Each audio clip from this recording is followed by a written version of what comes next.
Hello friends, अभी अभी एक बहुत बड़ी खबर आ रही है कि फाइनेंस मिनिस्ट्री ने जो भी पीएसयू बैंक की क्लरिकल पोस्ट के लिए जो एग्ज़ाम थे वो सब होल्ड पे डाल दिए हुए हैं।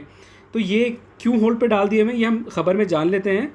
तो ये लिखा हुआ है specifically the finance ministry on Tuesday directed the Institute of Banking Personnel Selection to put on hold examination for clerical cadre till a final view is taken on conducting test in the regional languages. इसका मतलब ये है कि ये जो hold पे डाले हैं एग्ज़ाम, ये बेसिकली तब तक के लिए डाले गए हैं जहाँ पे कि ये व्यू नहीं लिया जाता है कि ये एग्ज़ाम रीजनल लैंग्वेजेस में भी लिए जा सकते हैं। फिर आगे लिखा है in order to look into the demand for holding examination for clerical cadre in PSB in local और regional languages, committee has been constituted to look into the matter in its entirety.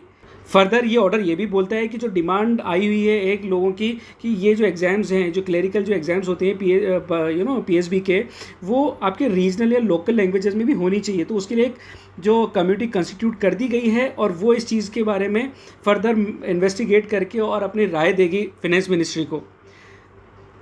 The committee will give its recommendation within 15 days. The ongoing process of holding the examination initiated by the IBPS will be kept on hold until the recommendation of the committee are made available. तो ये further लिखा गया कि ये जो committee है अगले 15 दिनों में अपनी रिपोर्ट देगी फाइनेंस मिनिस्ट्री को। तब तक के लिए जितने भी एग्जाम्स हैं क्लरिकल कैडर के वो सब होल्ड पे कर दिए गए हैं। जो भी नेक्स्ट प्रोसेस होगा या जो दोबारा एग्जाम कराए जाएंगे या नेक्स्ट एग्जाम जब भी कराए जाएंगे, जो नई डेट होगी वो इस कमेटी की रिकमेंडेशन जो रिपोर्ट आएगी उसके कंसिडरेशन के बाद ही लिया जाएगा। रिसेंटली आईबीपीएस ने इनफैक्ट एडवर्टीजमेंट भी दिए थे न्यूज़पेपर में कि ये डिफरेंट पोस्ट है डिफरेंट पीएसबी के अंदर, जिनके लिए उसने एग्ज़ाम की डेट वगैरह डिक्लेयर करी थी और वो इंग्लिश और हिंदी में करनी थी।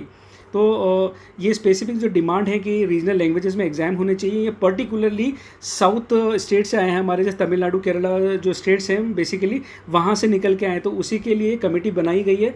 तो दोस्तों वीडियो अच्छी लगी तो लाइक और शेयर कर दीजिए और अपने फ्रेंड्स फैमिली के साथ में भी इसको शेयर कर दीजिए। अगर चैनल पर नए हैं तो उसको सब्सक्राइब करके बेल आइकन ज़रूर दबा दीजिए। तो मिलते हैं ऐसी किसी एजुकेटिव इन्फॉर्मेशन के साथ, तब तक के लिए हैप्पी रहिए, हेल्दी रहिए।